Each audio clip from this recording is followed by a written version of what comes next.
Famine still burned through the dust in the sky, and Jacob looked around with a sorrowful sigh. Our food is near gone, go buy us some grain. But Judah stood firm, in memory and pain. The man gave his warning with eyes full of fire. You'll not see my face till you bring your young sire. Send Benjamin with us, or we cannot go. For the world, the ruler was Solomon low.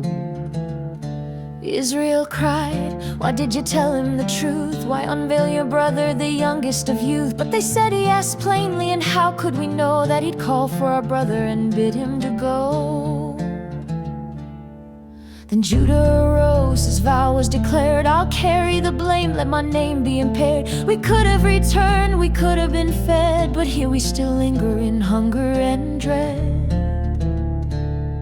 If it must be, said Jacob, then take what is best. Some balm, a little honey, and almonds to bless. Take double the money and Benjamin too, and may God Almighty be merciful to you.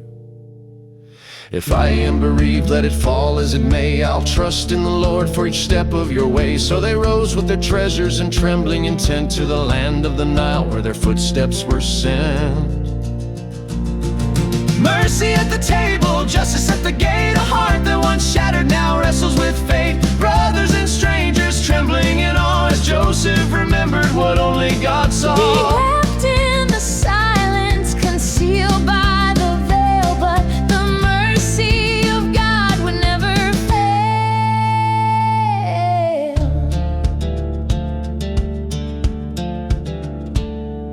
They came to his house and were filled with dread. Is it for the silver return, they said? Will he strike us down and bind us fast for the coins that were found in our sacks in the past? But the steward smiled with a calming hand. Peace be to you from your father's land. The treasure you found, God placed it there.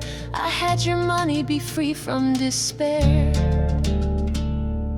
Simeon was freed and brought to the light. Their feet were washed and hearts made right. They laid out the gifts, their hands humbly low, for the ruler they feared but longed to know. Joseph returned and asked of their kin, is your father alive? Is he still within? They bowed once more, their words held dear. Yes, he is well, and we bring you cheer.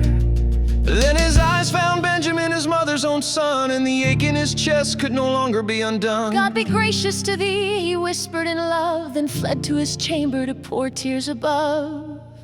He wept for the years, the silence, the scar. He wept for the boy who'd grown from afar. But he washed his face and he came back again with a heart held steady by God's mighty hand.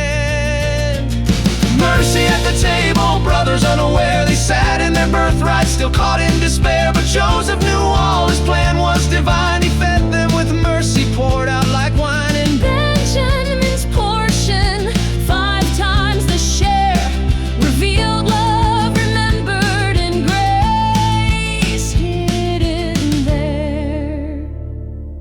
They marveled astonished, how did he know who was first, who was last in this solemn tableau? But he served them each in his own holy way, preparing a feast for the ones who'd betrayed. They drank and were merry, their bellies made whole, but the deeper hunger burned in Joseph's soul. He longed to reveal, to lift the disguise, but for now he remained the stranger, the prize. Through famine and fear, through hunger and tears, God moved through the silence through all of the years. And mercy sat waiting in garments unknown, in a house not their own, where his kindness was shown. Oh, mercy at the table, grace without end, the God of the promise, the brother, the friend.